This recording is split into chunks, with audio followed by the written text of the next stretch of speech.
tough one, but it's definitely worth it. The freedom at the end of the light is definitely worth it. Hey there, my handsome and pretty little Cobras, and welcome back to the Cobras nest. For those of you who are new, my name is Mignon Cobra and I make minimalism videos. Today's minimalism video is going to be 9 tips how to get out of debt. So without further ado, let's just get into the video. Let's get it, let's go. Woo! Okay, before we get started, as usual, if you wish to help out my Patreon, check out the link below. I post monthly vlogs and mini updates, and of course, this always supports me financially. And if you're not interested in any of that, that's cool. You can just help me out by giving this video a thumbs up, a like, and a subscribe. Before we get started, I just wanted to say, who am I to talk about getting out of debt? So I got out of a student debt, which was about 70K, and I still had a little some money left over to put it back into stocks. I actually sold all of my stocks to be able to pay back my student loan. So I know a thing or two about getting out of debt in a healthy and not painful way. So I figured if this could help out anybody who's struggling right now with debt, because I know that debt is the thing that keeps you up at night. I had so much stress levels. I even lost my period from the amount of stress that I had from my debt. So I want to help somebody else out. If I help even just one person, then this video did its job. Okay, number 1, get the numbers clear. There's no amount of worrying that will be solved the same way that getting everything clear and everything straight is going to help. So knowing exactly how much you owe, knowing exactly what your payments are, knowing exactly what the interest rate is, provincial and federal, you're just going to have a clear picture and you're going to have a lot more certainty about where you're going. For me, that was one of the most important things when I was really irresponsible before I read Rich Dad Poor Dad in the early stages of my university days. I didn't care about my money. I just had such little financial literacy. I didn't know how much I owed, and I just spent my money however I wanted. I took my grants and I would just spend it to go out eat at restaurants with my friends and buy clothes. So irresponsible. I know. I'd buy books brand new. Who wants to buy used books? The thought process I had was just really bad. But once I got serious about my numbers, and towards the end, I think in 5th year and 1st year of a dental school, I realized, oh my god, I owe so much money. I can't keep messing around like this. And it wasn't until I got clear with my numbers that I kind of created a plan. I was okay, if I hopefully make this much a year, I'll be able to pay back my loans without any interest. And having a game plan motivated me and made me less inclined to buy stuff in the store, because I was if I buy that, that's just money that I'm going to take away from my ability to pay back my loans and then from being able to buy stocks. So get clear on the money, get clear on the numbers. Okay, number 2, address your fear. It's really easy to feel the fear inside, and that fear keeps you from looking at the monster of the situation, but you really have to address your fear. There's a really good story, I think it's called St. George and the Dragon. If you wait for the dragon to come to you, it will vanquish you, but if you go to the dragon, you shall defeat it. This is the same idea. You really have to address your fear. Having a shopping addiction to soothe the fear or putting a band-aid on it, it's good in the moment, but it just exasperates the problem. It just makes it that much more worse. At the end of the day, it would be just a lot easier to actually just remove the band-aid and look at the wound and let it heal on its own. We have to address it. We need to look at it. We need to look at exactly what is going on. We got to assess things. Okay, how much is my car loan? What's my mortgage? What are my credit cards? What are the interest rates? How much am I making this month? Do I have enough time to start a side hustle? Getting these things clear, writing it all out brings some peace of mind and clarity. I remember when I came back to Canada and I was assessing some money stuff with my mom, and I remember she was just expressing so much anxiety over she's I don't even know if I should quit my job. I don't even know about the mortgage payments. I told her, I was Mom, we need to sit down and we just need to look at the numbers. And we looked at the numbers and we saw that she had the ability to retire if she wanted, and that kind of gave her a sense of peace when she would go to work, that if things really weren't working out or if the job just really was that heavy, she had that safety net of we've calculated your finances, you could retire if you wanted. So it just knowing is going to soothe your fear in the best way possible, then instead of sticking your head in the dirt further and just ignoring it altogether. Okay, number 3, using shopping as an escape. I used to definitely use shopping as an escape. When I was in undergrad trying to get into med school, studying all the time in the library was really, really, really tiring, and I would go to the gym and work out for an hour, but if I had some extra time on the weekend, I'd spend it at the mall. I would go shopping, and I know it's really, really difficult, the things that you're going through, and it's just so easy to just forget your woes, and you do experience that great sense of high and accomplishment and productivity when you feel I searched for this item and I bought it and I got it on sale, and it's just, it seems like a really happy cycle. You buy, you shop, you're happy, you're bored, then you repeat, you're stressed, you repeat, and you keep going in that. But using shopping as an escape, because shopping costs money and we're trying to address the financial state of affairs, there's going to come a point where you're going to have to let go of shopping as an escape. You can definitely still shop, you know, you should be intentional about shopping, buy things that you need or even a few things that you want, but you can't keep using it as an escape. And that's something that I definitely recommend, because that's something that I had to cut. I had to leave hyperconsumption and find more meaningful hobbies that didn't involve spending money. Okay, number 4, addressing the fantasy or expensive lifestyle that you may have created or are striving for. Social media has no shortage of fantasies to sell us, like the yacht, the like expensive dinners out, the luxury handbag collection, the like manicures, the Bailonge haircuts on the weekend. Like there's no shortage of things you could spend your money on. And if we're trying to get out of debt, maybe primarily one of the reasons that we got in debt is because we've been chasing this fantasy. And don't get me wrong, I really do think we should all strive and aspire to be our best selves and live our best lives. I've definitely made videos on like how minimalism helped me embrace my fantasy self, but there comes a point where you need to kind of tweak it and refine it and find what really matters and what doesn't. Maybe you really can't go without that haircut. You definitely need that haircut, that $200 haircut.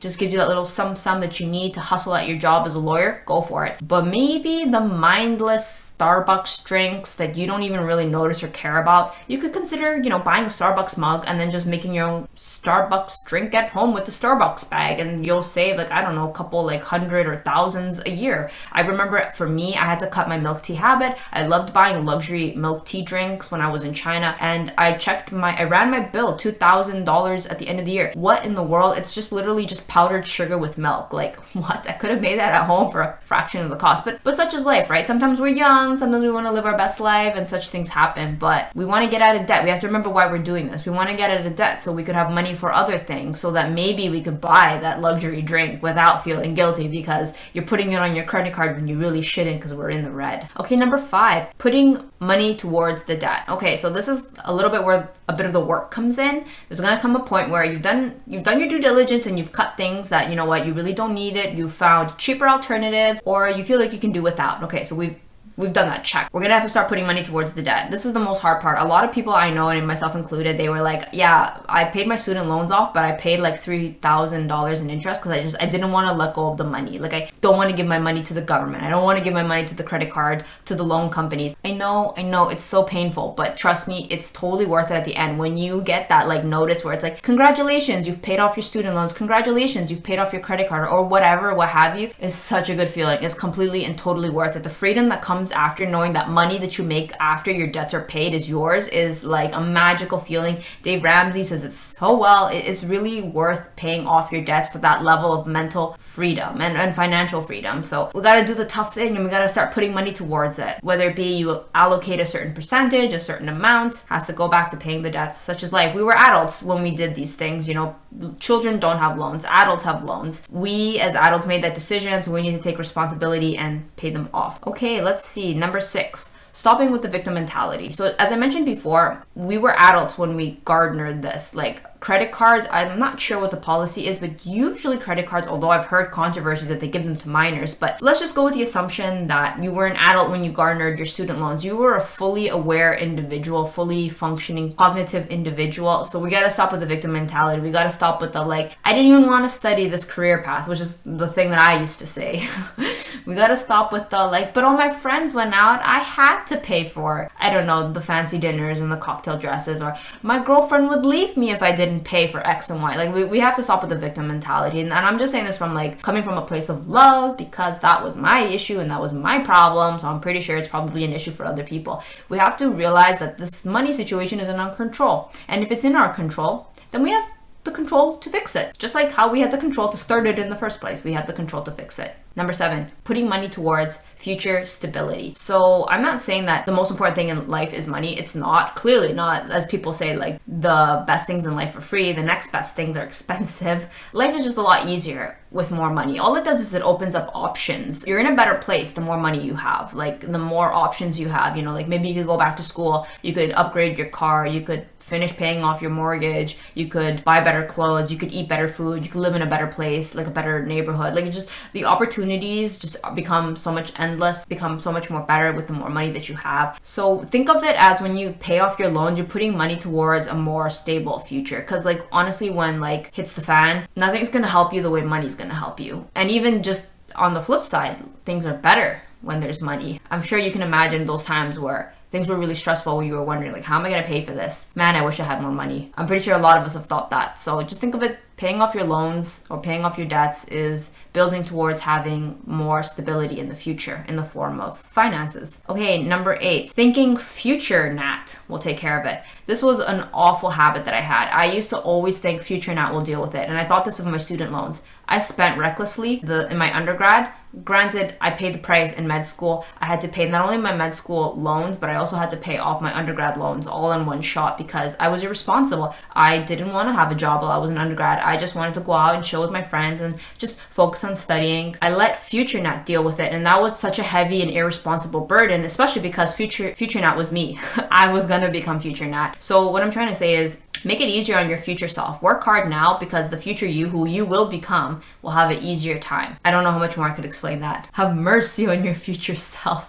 Okay, number 9. Pay for what you do value and not what society says that you should. That was something that I definitely came to grips with my minimalism journey. When I decluttered a lot of notions and material possessions, I kind of learned what I cared about and what I really didn't care about and what society says I should care about and what I got to a point where I didn't really care what society said. I started to care more about like what I think. And some of the notions were like, I didn't want to have, a 9-to-5 job. I didn't want to live conventionally. I didn't want to have a car. I didn't want to like be strapped or tied down to a mortgage or with golden handcuffs. I wanted to have a bit more freedom to just live my life in a sense of peace. So I decided to pursue more financial education. But what I'm trying to say is you have to figure out what's important to you. If you're always buying what society tells you need to do, how you need to spend your money or how you need to work, you're letting society dictate you, and you're going to make a lot of silly purchases that you just feel like, I didn't even value that. Like, why am I spending my money on that? Like, why am I spending my hard-earned money on that? You probably might need to like write out a list and be like, I value this, like I value sustainability, I value this, I value that. Or our money is a representation of what's in our heads. Like when we have more money, we do more of what's up here. So be clear about what you value because that's what you're paying for, and disregard what society says that you should care. Because honestly, at the end of the day, society's not going to come pay your bills, you are. So